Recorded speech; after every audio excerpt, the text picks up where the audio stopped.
يا رب ما في الوجود سواك رب يعبد، كلا ولا مولى هناك فيقصد.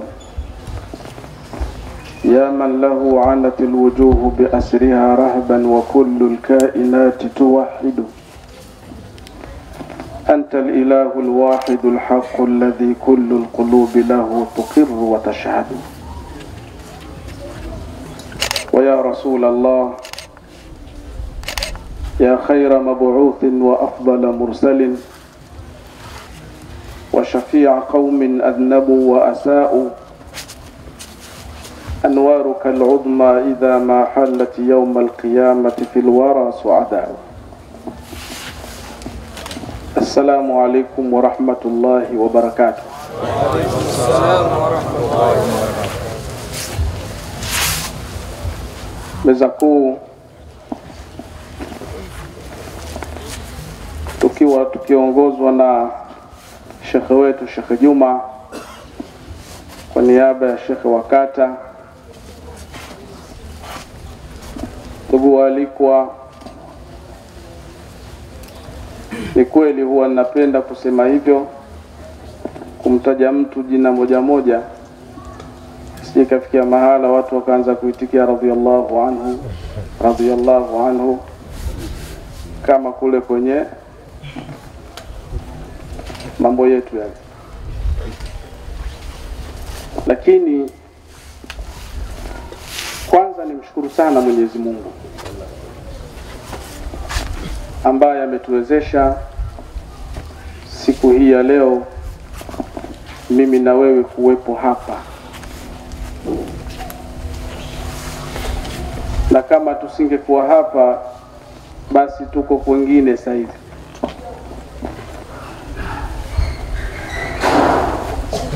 Ni Jumamosi kuamkia Jumapili,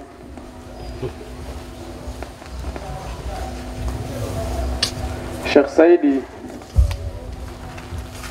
kutoka Kigogo, sie Wazaramo na Ndengereko tuna kawaida ya Jumatano inakuaga ndoeka. Sheikh Omar anajua.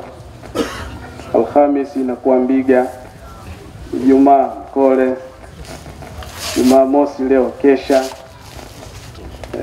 kesho Jumapili tena ndio inegeni Mwali Kalawa. Sasa saa hizi kuwepo hapa, hii ni neema kubwa, tuseme alhamdulillah. Lakini napata faraja kuona katika eneo langu ambalo Mheshimiwa Mufti na Sheikh Mkuu wa Tanzania amenigawia niweze kusimamia, kuratibu na kuongoza kwa niaba yake, kuna kazi kubwa inafanywa. Shughuli hii kama ingeandaliwa na madaktari, ilikuwa kumzungumza Mtume katika upande wa afya, ni bora zaidi, kwa sababu waandaaji wa hiyo shughuli ni madaktari, na kumzungumza Mtume sallallahu alayhi wasallam katika afya ni mahala pake. Lakini lau wataalamu wa uchumi wangeandaa hadhara hii, basi kumzungumza Mtume katika upande wa uchumi ni bora, kwa sababu Mtume kuhusu uchumi ndiyo mahala pake. Lakini lau wanasiasa wangeandaa hadhara hii, basi kumzungumza Mtume katika siasa ni bora, kwa sababu Mtume kuhusu siasa ndiyo usiseme. Lakini shughuli hii imeandaliwa na msikiti na madrasa. Tukisema msikiti, tukisema madrasa, kama alivyosema Sheikh Juma hapa, ni sehemu ya malezi, ni sehemu ya kufinyanga nyoyo za watu ili wawe watu katika watu. Kwa hivyo kumzungumza Mtume katika upande huo ni mahala pake kabisa, kwamba msikiti huu ambao ndani yake kuna madrasa yenye watoto takriban 400 hao, mpaka Sheikh Muhammad anasema neno sijalielewa mpaka sasa hivi, sijui Sheikh Juma kama kaelewaje, lakini mimi mpaka sasa sijaelewa aliposema nina usingizi mpaka nasinzia. Sasa asiyekuwa na usingizi hawezi kusinzia. Sasa sijui ana maana gani kwamba nina usingizi hapa mpaka nasinzia. Sasa mpaka nikafikiria, au pengine kama kule kwetu mtu anasema mezi kanawe maji, kaoge maji, kula chakula, kakojoe mkojo, kalale usingizi. Huyu anatukana matusi, kwa sababu kutukana, ukisikia mtu katukana ni matusi tu, hakuna anayetukana tasbihi au tamjidi. Ukisikia kutukana ni matusi, ukisikia kulala usingizi, sio kalale usingizi. Sasa kama si usingizi alale nini? Kakojoe mkojo, ha? Aha,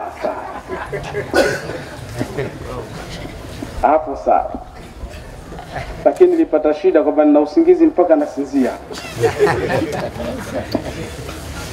Kwa kweli Sheikh Muhammad, hongera sana kwa kazi unayoifanya. Sikupi pole,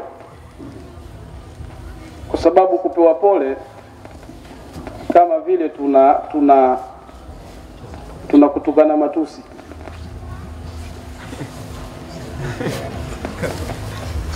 Lakini tukupe hongera. Kuishi na watoto 400 hao si mchezo, na ni kweli. Watoto 400 hao utawaweka wapi? Buguruni? Utawaweka Ilala pale? Utawaweka Kariakoo? Ni sehemu gani utapata kuwaweka watoto hao? Kwa hivyo hongereni sana watu wa Viwege. Kwa namna hadhara ilivyo, hata yale nilokusudia kuyasema naona yamepotea, kwa sababu na mimi nishavurugwa. Kwa hivyo hata maneno yangu hatakuwa ya mpangilio, atakuwa kimajaka majaka. Lakini kwa kuwa tupo mbele ya Mtume Muhammad sallallahu alayhi wasallam, ni wausie pamoja na kuyusia nafsi yangu, tuwalee watoto katika utaratibu huu. Dunia kuna mvua kubwa imenyesha, na hiyo mvua imeleta tope. Tusipokuwa makini, watoto wetu hawa wataanguka kwenye tope hizo.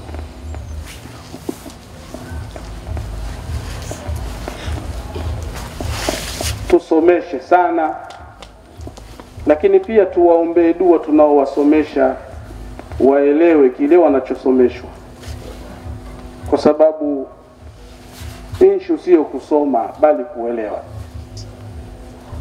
Uzuri wa dini yetu hii ya Kiislamu, kuna hadithi moja maarufu inasema innamal a'malu binniyat. Kila mtu anaijua hiyo. Wengine nasema innamal a'malu binniya, yani kila mtu anavyoamua au anavyojaliwa kutamka anatamka hivyo hivyo, lakini malengo ndio hayo hayo.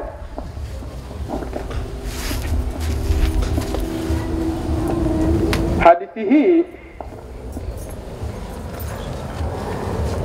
kuielewa kwake mpaka upate taufiki ya Allah, kwa sababu inafikia mahala watu wanazungumza kila jambo ambalo pengine hakulifanya Mtume sallallahu alaihi wasallam, basi halifai kufanywa.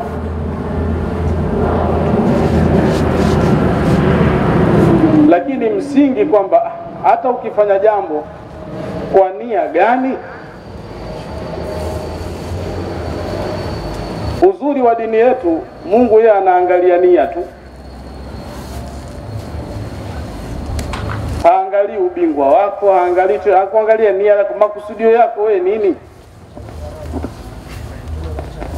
Yakiwa mazuri makusudio yako, basi Mungu atakulipa mazuri.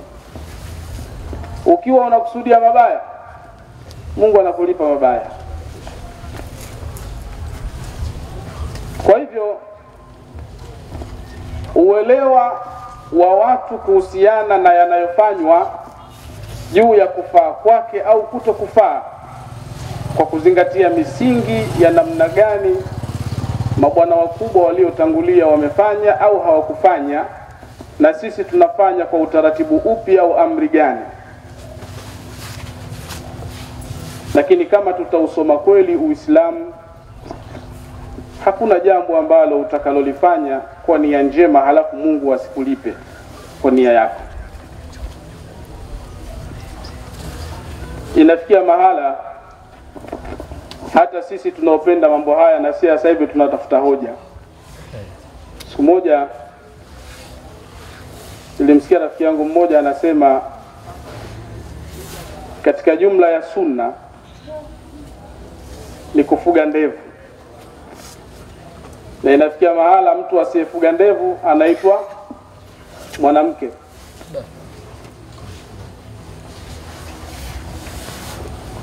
Au kukata kanzu na suruali, wathiyabaka fatahhir ay faqassir.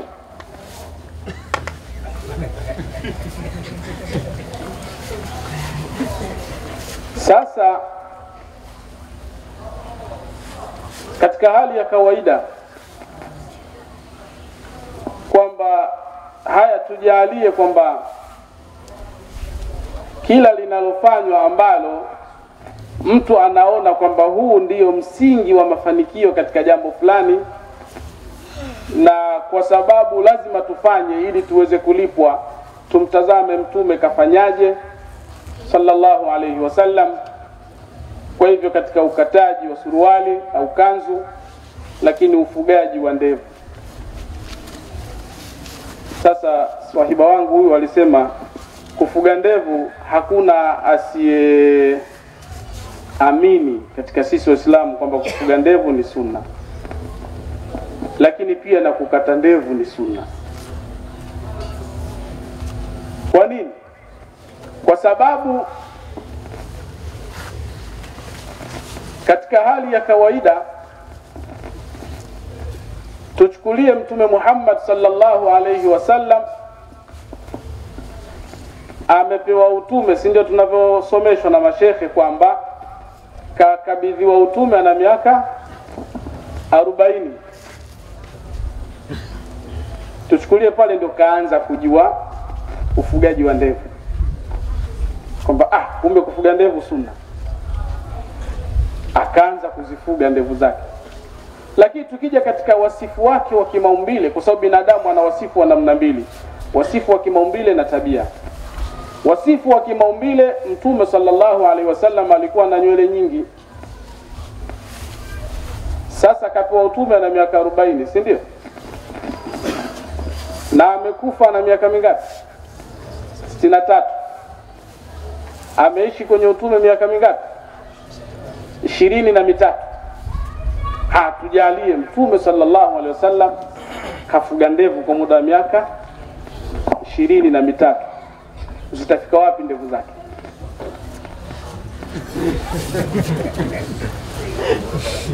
Semeni nyie, ndevu zitafika wapi zilizoachwa kwa muda wa miaka 23?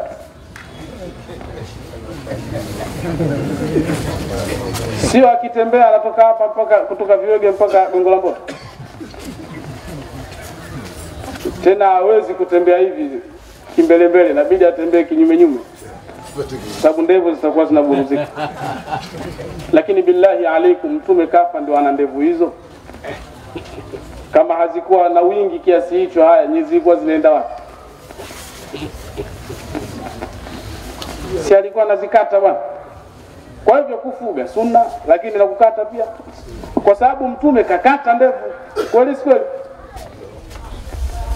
Lakini katika jumla ya dalili tunazoambiwa na wenzetu kwamba lete dalili, kina Sheikh Juma wanatuambia kwamba kabla ya dalili ya Qur'ani au sunna, kwanza dalili inayotakiwa ya kiakili kule kwenye tauhid, ya dalilul aqli kwanza kabla ya Qur'ani na hadithi. Na huwezi kutoa dalili ya kiakili kama akili zako sio sawa sawa. Yani kabla lete aya, hilo jambo linafaa, lete aya.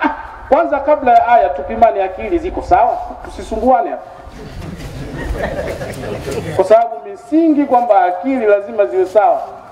Akili katika elimu ya nafsi ni alatul idraki wa tamyiz, si ndio?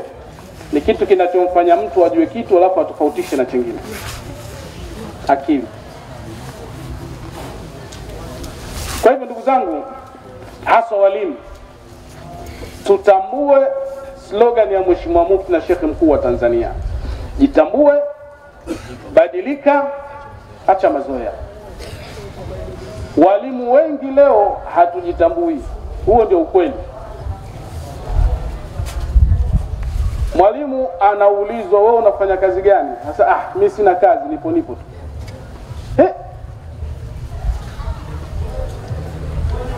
Upo tu. Hatuna kazi, si unajua? Lakini kama alivyosema Sheikh Juma, zile athari za kishule na huku madarasa ziko tofauti.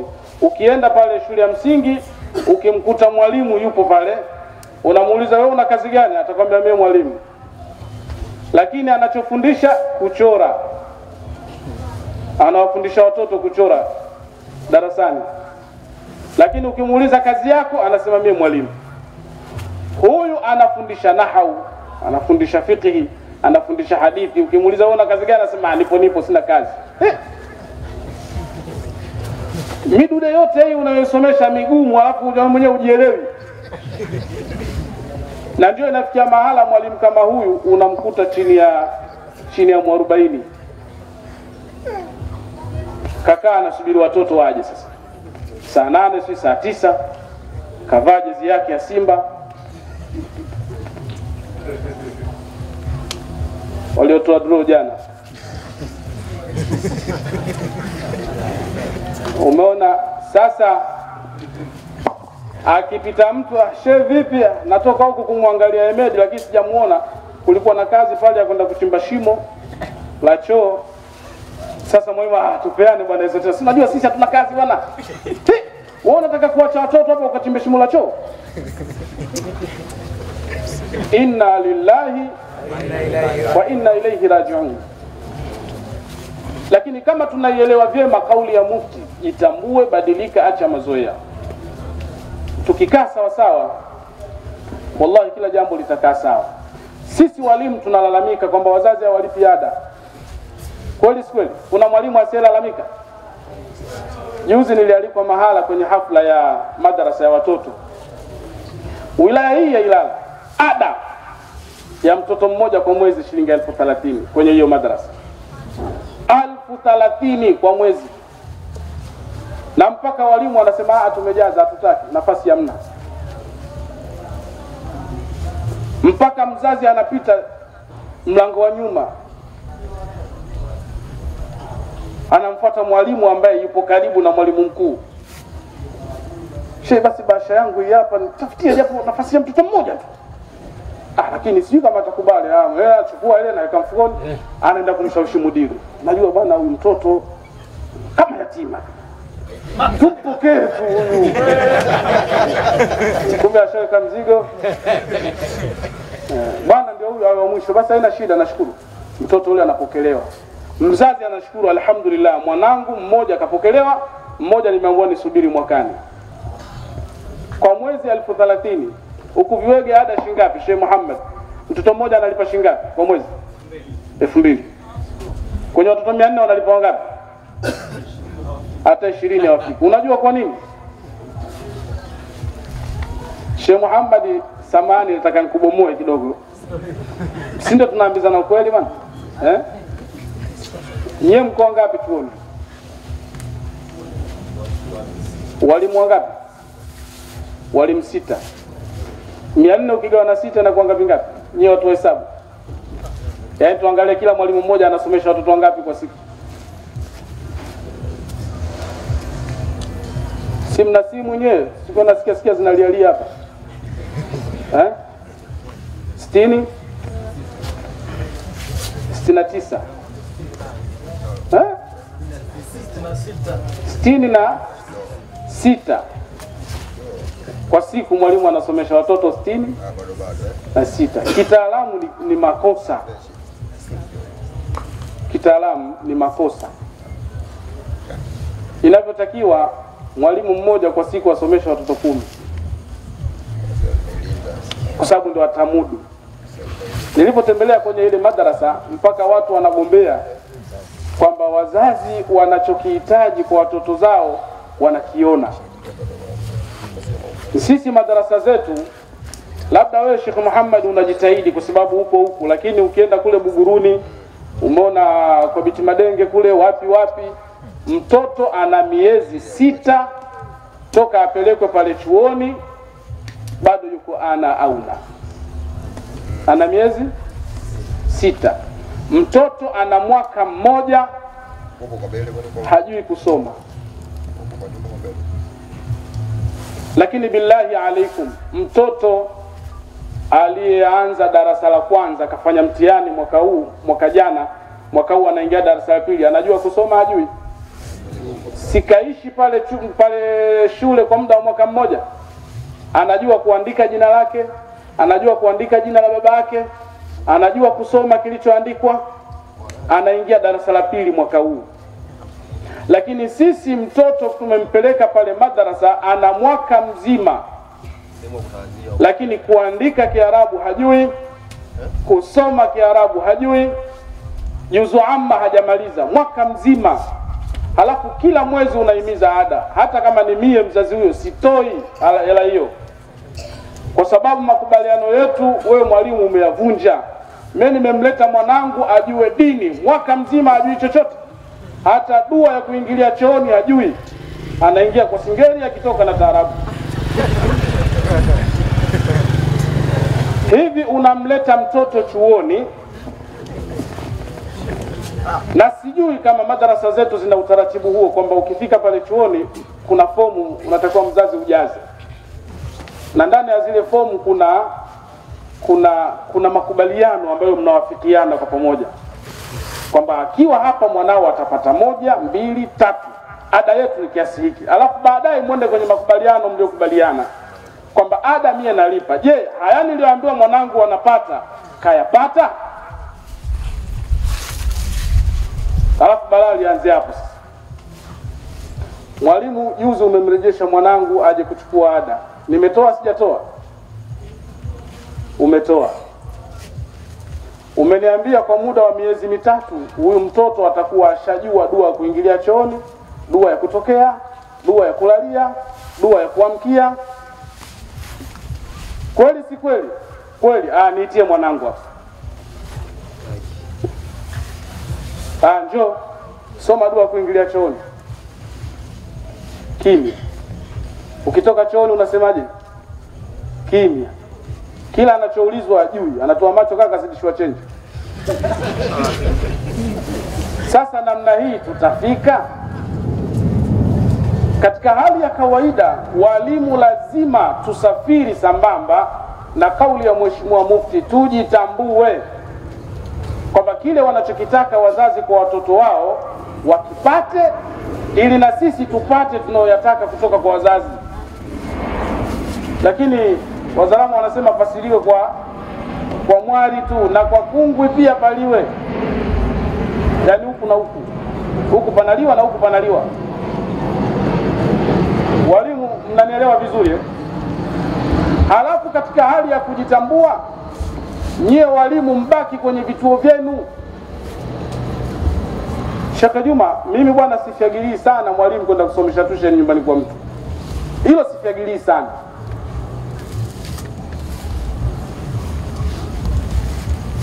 kuwa sio haramu, lakini kitakachokukuta usimlaumu mtu. Lakini walimu wengi wanaokwenda kusomesha Qur'ani kwenye majumba ya watu hata juisi hapewi. Lakini akija mwalimu wa yes no, kwanza anawekwa kwenye meza na juisi, wekwa kwenye glasi ile juisi mpaka inatoa jasho. Wewe ukienda pale unaambia watoto kama baba yao yuko hao, wanakuaga watundu hao. Wewe mwalimu angalia tu video hapo, ukichoka nenda. Hao leo hata wasome kwa sababu baba yao yuko. Yaani mimi nimetoka kwangu nimekuja kuangalia video. Utazuga ukitaka kuondoka, mwalimu samani. Tufukuzie yule kuku tuchinjie, kwa sababu wakuchinja kuku si mwalimu. Wewe tena unakunja kanzu. Wazalamu wanasema ubetekino chokuiza hapo tena. Watoto wanakuchungulia, bwana mwalimu ana mbio huyo. Ya nini hiyo? Al-ilmu yu'ta wala yati. Baki kwenye kituo chako. Waambie kama unataka mtoto wako ajue dini, mlete hapa. Sio nakwenda kujidhalilisha kule. Si mnanielewa? Najua wengine mtanielewa na wengine hamtanielewa, watasema wewe una lolote bwana. Wewe tatizo lako hujawahi kufundisha, na mimi nimefundisha madrasa. Tena hizi alifubete hizi. Na nimepata shida vile vile. Kwa hivyo ile madrasa ipo katika wilaya yetu na inafanya vizuri. Katika ile hafla kuna mtoto mmoja ana miaka 9. Ana miaka 9, amehifadhi Qur'ani kwa muda wa mwaka 1.5. Yote. Kipindi cha mwaka 1.5, umri wake miaka 9. Unafikiri kazi ndogo hiyo? Kuna mwingine ana miaka 10, mzito kidogo, kahifadhi Qur'ani kwa miaka 2. Billahi alaikum, mtoto wako chuoni pale anaposoma ana miaka mingapi? Na sasa ana level gani ya elimu?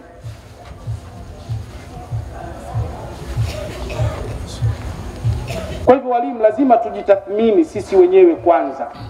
Balil insanu ala nafsihi. Ili kusudi mambo haya yaonekane yanafaa, ni lazima tutoe juhudi zetu kikamilifu kuona kwamba tunasimika kweli haya tunayoyataka katika nyoyo za watoto.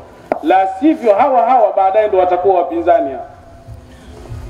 Alafu ukionekana baadaye mwanafunzi wako anakupinga, hana lolote yule bwana. Tumepoteza muda tu. Kwa hivyo ndugu walimu, mimi niendelee kuwahusia kwamba tutambue tumepewa amana kulea hawa watoto, na tutakuja kuulizwa adil amana ila man itamanaka. Amana uliopewa hakikisha unaitumikia vyema, kwa sababu huo ni msala.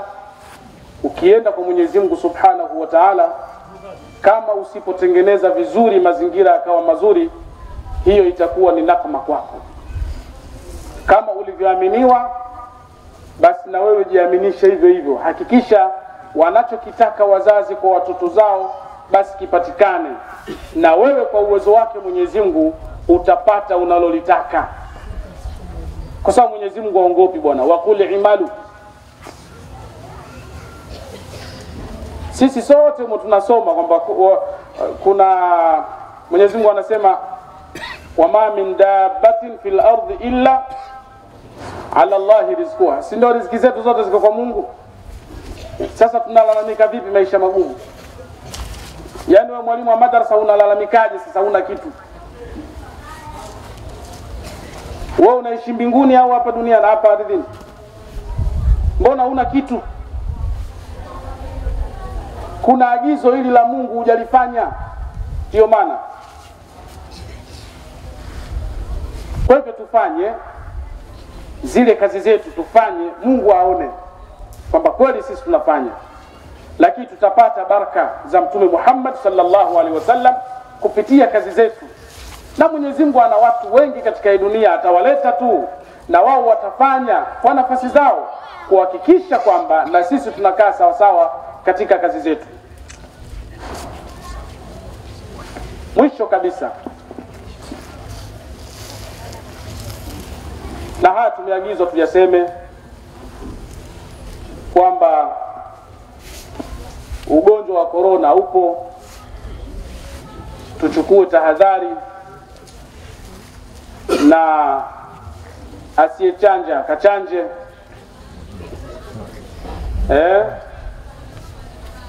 Japokuwa katika hilo kila mmoja ana mtazamo wake.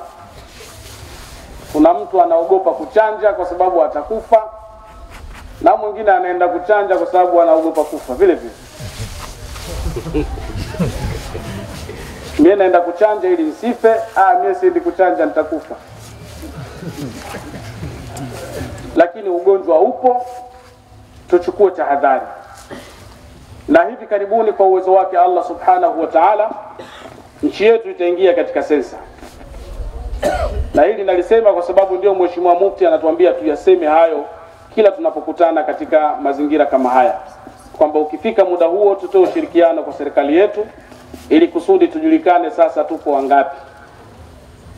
Na hilo katika Uislamu kama anavyosema Mufti ni jambo ambalo ni jaiz shar'an, wala halina mashaka yoyote.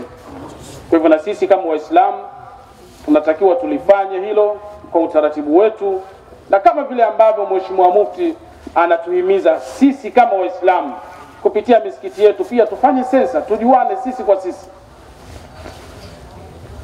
Nimefurahi kusikia Sheikh Omari umeletwa Viwege kuja kuwa imamu.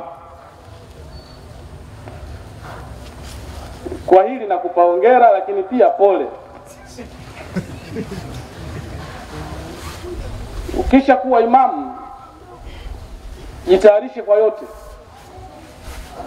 Misikitini kuna fitna, misikitini kuna balaa, misikitini kuna kila aina ya jambo baya liko msikitini. Mimi nishawahi kuambiwa na mtu mmoja msikitini kwamba Adam, sikiza nikwambie, mimi na wewe tukiwa msikitini maadui, tukitoka nje ndo marafiki. Sawa? Alafu anakuambia hivyo mtu mzima, wewe unajibu vipi? Inabidi ukubali. Sawa mzee. Kwa hiyo sasa hata salamu humu, salamu tusalimiane kwa mbalimbali tukiwa humu. Lakini sasa simama imara katika msikiti wako kama alivyo Sheikh Muhammad katika msikiti wake. Hakikisheni mnawaongoza watu katika misingi aipendayo Allah subhanahu wa ta'ala na kuiridhia. Najiepusheni sana katika misikiti kuwagawa watu, hasa kupitia akida. Kama msikiti upo katika muweko wake fulani, tuishi hapo, tusibadilishe utaratibu. Shida kubwa iliyopo katika wilaya Ilala ni kubadilisha misikiti itikadi zake. Na juzi nimejiangalia Sheikh Juma na mvi nyingi kweli kweli, nimegundua hizi mvi zimekuja kwa sababu migogoro ya misikiti.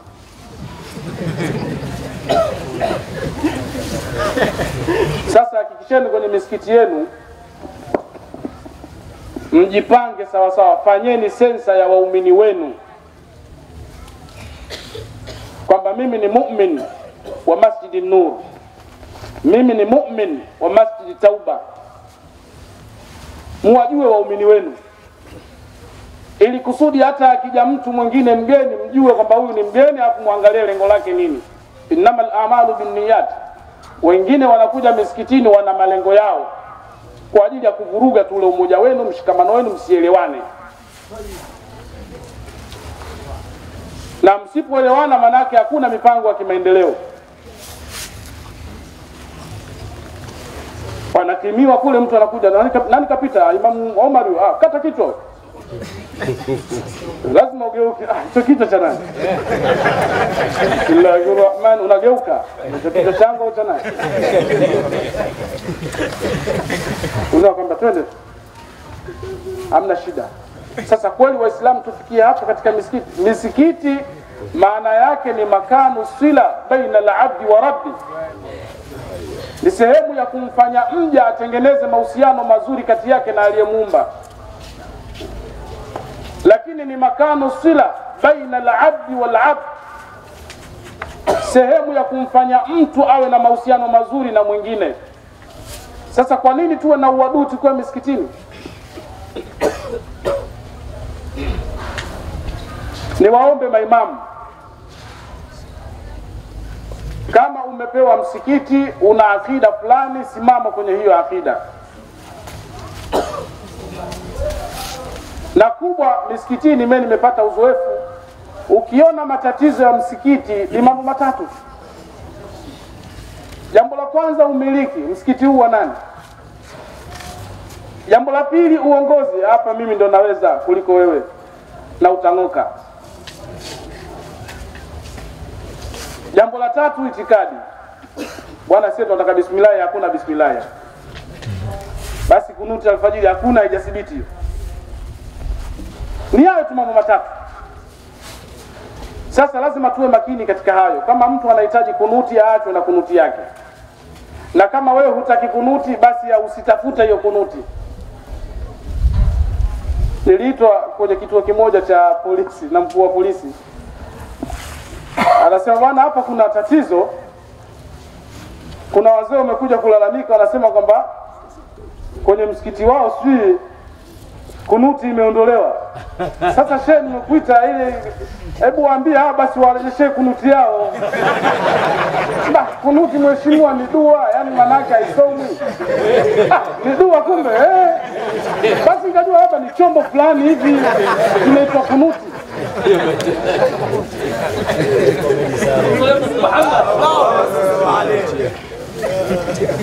Akasema kama ni hilo, ngoja tumuite shehe wa wilaya. Bwana kasimamie bwana, kunuti yao warejeshewe, kama waulizo umeipeleka wapi. Kama kunuti dua mheshimiwa. Kwani ilikuwaje? Hapa sisi ilikuwa hivi, ilikuwa basi kuanzia leo nendeni mkasome kunuti yenu. Na anayetaka asome, asiyetaka si basi. Lakini asiwabughudhi hao wanaotaka. Ndio mambo yatakuwa shwari. Hata wewe unayetaka kunuti, ukiona msikiti au kunuti, achana nao. Usiende kuleta fujo pale. Kwa hiyo matatizo ya misikiti haya ni makubwa. Sheikh Omar na wenzio, hakikisheni mnawahubiria watu amani. Watu wawe kitu kimoja. Tusigombane eti kwa sababu huyu anadhihirisha bismillah, huyu hadhihirishi. Yaani tusifikie huko, ifikie mahala kwamba nguvu zetu ziwe pamoja, tushirikiane katika maendeleo, tuone hawa watoto tunawaleaje. Wewe kama akida yako hiyo, lea wanao katika hiyo akida, na huku walelewe katika hiyo akida yao, ili kusudi tusilete ugomvi. Kila siku ni sisi tu Waislamu. Ukienda kwenye vituo vya polisi humo, wallahi ni sisi kupitia misikiti yetu. Kwa nini tunafikia huko? Na sasa hivi umezuka mtindo mwingine, kidogo twende mahakamani. Tukafanya nini mahakamani bwana? Tunapotezeana muda tu. Sasa maimamu, kuweni makini. Na hivi karibuni tutakuwa na semina. Ofisi yangu inaandaa semina ya maimamu na viongozi wa misikiti wale wakubwa, kusudi tuje kupeana taarifa kwamba mkikaa katika safu yenu wa uongozi, kila msikiti upange safu yake nzuri. Asije kutokea mtu huko aleweke leo kwa sababu ana sauti nzuri tu, nyewe mnampitisha afu baadaye analeta matatizo. Tutakuja kusumbuana, badala ya kufikiria maendeleo tunafikiria kutatua migogoro.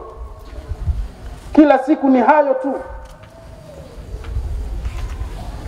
Sasa niwaombe maimamu, niwaombe walimu wa madrasa, tushirikiane pamoja ili kujenga jamii zetu. Na kwa sababu haya ni maulidi ya Mtume Muhammad sallallahu alaihi wasallam. Mtume ni mtu wa amani. Mtume ni mtu wa amani na kahimiza amani. Na sisi kama wafuasi wa Mtume Muhammad sallallahu alaihi wasallam ionekane kwamba ni watu wa amani, ili kusudi majambo yetu yaweze kukaa sawa sawa. Baada ya kusema haya, Mwenyezi Mungu Subhanahu wa Ta'ala aibariki Viwege. Amin. Na awabariki wana Viwege. Amin. Na Mwenyezi Mungu aibariki nchi yetu. Amin. Awabariki viongozi wetu. Amin. Rais wa Jamhuri ya Muungano wa Tanzania na wote wanaomsaidia. Amin. Lakini mufti na shekhe mkuu wa Tanzania na wote wanaomsaidia. Amin. Mwenyezi Mungu awazidishie busara na hikma. Amin. Ili waongoze watu katika misingi ipendayo Allah Subhanahu wa Ta'ala na kuiridhia. Assalamu alaikum wa rahmatullahi wa barakatuh. Wa alaykumus salam wa rahmatullahi wa barakatuh. Asante.